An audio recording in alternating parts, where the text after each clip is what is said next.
Yo, what's up guys? Teacher Paul here, and today we have an educational video. So this is a coffee request. If you want to request a video, click over here or go over to buy me a coffee. The link is in the description, and thank you for your support. Guys, today's coffee request comes from Kari. And Kari has said, someone asked for some Norse mythology. Like so many Norwegians, I'm not very knowledgeable on this huge topic, but you have to start somewhere, right? I think Nami requested this as well. Not requested, but wanted to know more about this. So this will be helpful. This is the creation story. The original sources vary, vary a bit.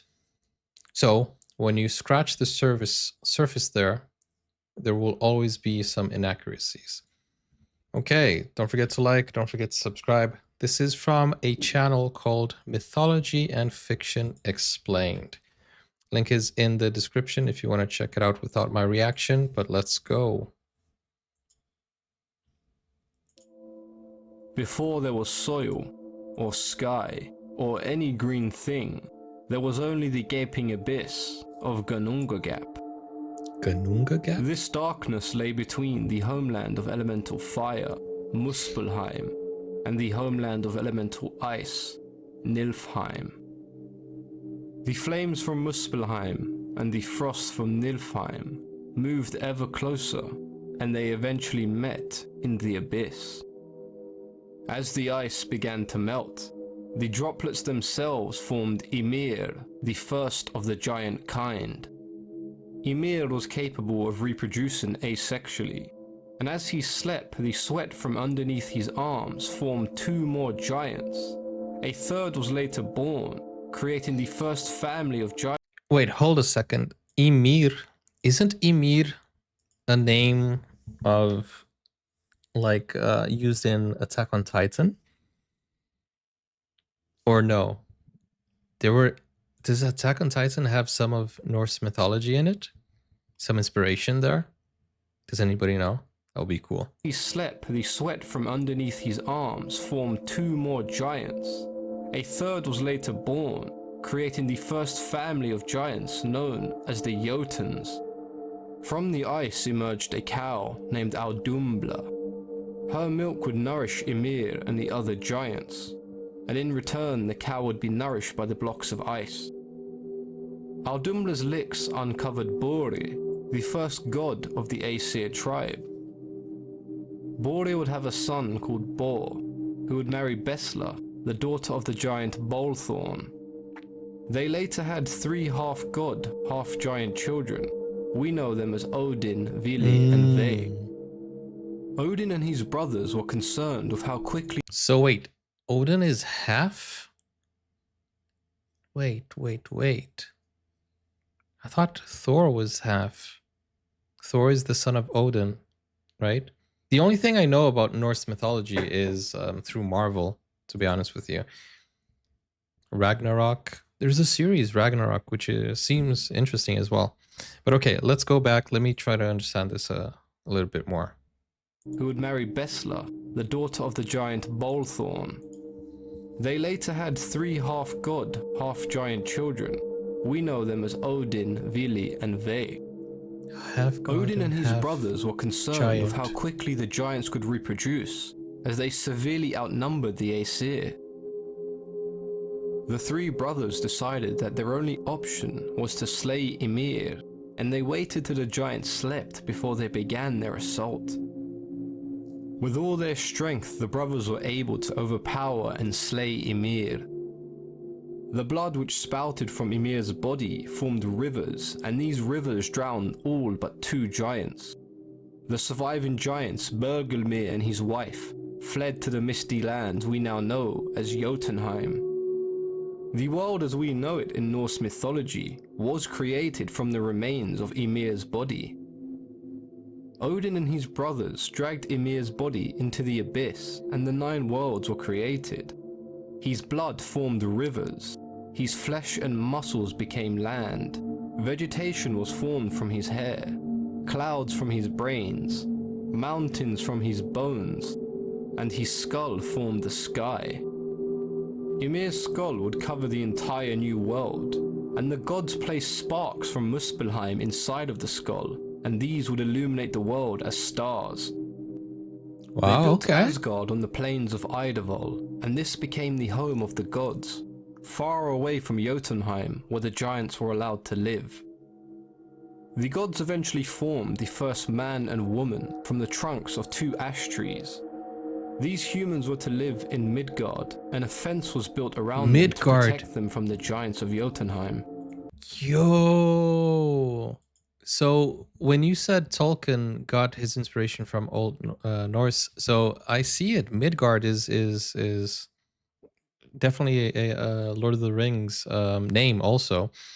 And everything, like if you think about the elves and elvish and stuff like that, definitely I can see the inspiration Tolkien used. So interesting. Tolkien or Tolkien? These humans were to live in Midgard, and a fence was built around them to protect them from the giants of Jotunheim. The dwarves were formed The when Ymir's dwarves. body began to rot. The worms which crawled out of the remains became dwarves. Oh, wow. The gods became worried that Ymir's rotting body would cause the sky to fall. They sent 4 dwarves, 1 in each direction, to hold up the sky. These dwarves were named after the cardinal directions: Nordi for north, Soundri for south, Vestri for west, and Austri for east. The remaining dwarves made their home underground and in caves located in Svartalheim. There was a man who had 2 children so bright and luminous that he named them Sul and Mani. The gods were angered by the man's arrogance, and so they took both children away from him. They placed both of the children in the sky, and they would become the sun and moon. The Norse myth of creation is one that has many conceptual meanings behind it, one of the most prominent being that life comes from death. The world was not created from nothing as it was in the Judeo-Christian myth. Rather than the gods creating the world, they first had to slay Ymir, who in this case represents the primal chaos, as he can reproduce without death or destruction. Ymir's kin, the giants, are constantly attempting to drag the world back into chaotic nothingness, and during the Ragnarok they do succeed in destroying the world. If you've enjoyed this video, then please consider leaving a thumbs up, as it helps promote the video and allows the channel to grow. If there's anything you'd like to discuss or have any ideas for future videos, then please let me know in the comments section. As always, I've been your host, Mythology and Folklore Explained. It's very interesting.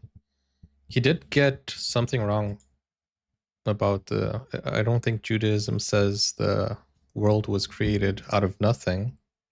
They say God created the world, right? In any case, I'm not going to get into that discussion. You guys are in the comments. But do you guys learn this like growing up? How do you guys like all of you know about this?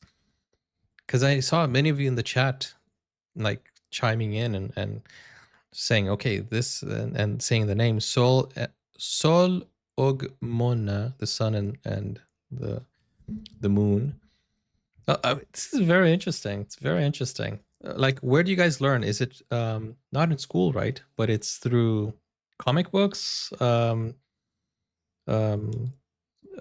tales, stories, movies. How do you guys learn? Midgard, man, Midgard. I remember from Lord of the Rings. Titans, so many things that are used in popular fantasy. I have the impression most people know some in school. Really, in school? Is there a subject for it? But not many know a lot. We learn it in school. In school, is it a subject? I learned some in school also. It's in the religion subject. Is it a religion though? It's interesting because we don't even have religious studies like in my country. At least we never used to. We like not even religious studies we had. So that's why I'm But wait, is it a religion or is it a mythology? It's part of a history class too. History class, interesting. Which is, it's part of, oh, that's interesting. Because it is part also.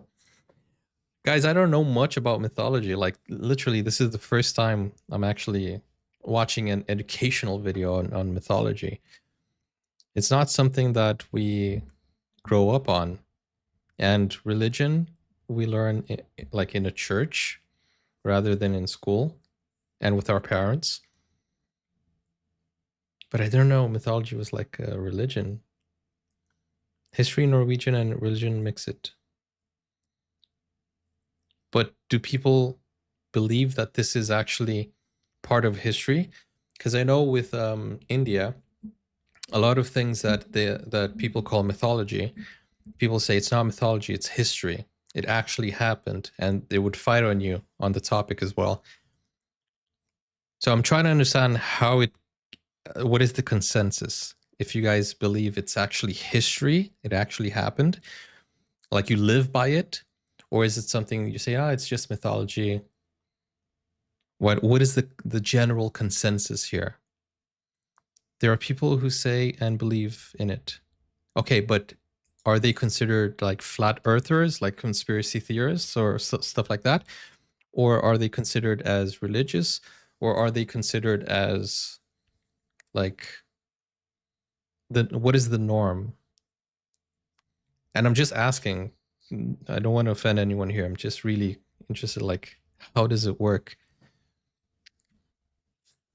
Because I know people will be like, okay, religion is also mythology and stuff like that.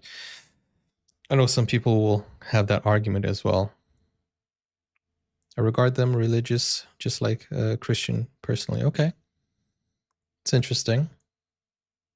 So there are people who pray to the gods, the Norse gods. Our religion class is called Religion, Life, and Ethics. Oh, interesting. So it's broader than just religion. I don't see the difference really.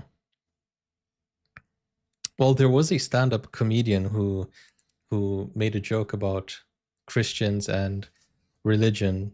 I mean, religion and mythology, and he said, at least we call it mythology. You guys call it religion. I don't know. It's just a very new topic for me. Just the number of believers. Some people believe in it, named Osatro. So it's a religion in Norway. Okay, interesting.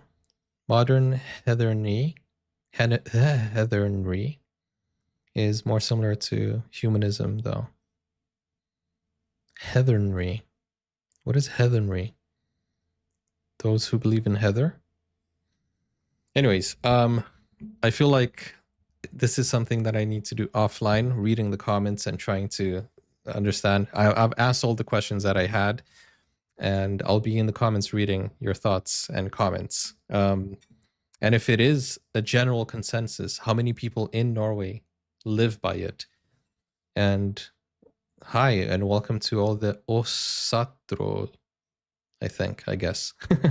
Hey, we're doing every single part of Norway here. So if you want to watch more Nordic, not only Norway, but Nordic content, subscribe to the channel. Everything goes here. Like, we're learning a lot about a lot of different things. So don't forget to like, don't forget to subscribe, and request a video if you want to. It's bigger in Iceland. Okay, shout out to Iceland. Maybe they have seen a lot more, you know, in Iceland. They probably have a lot more like evidence.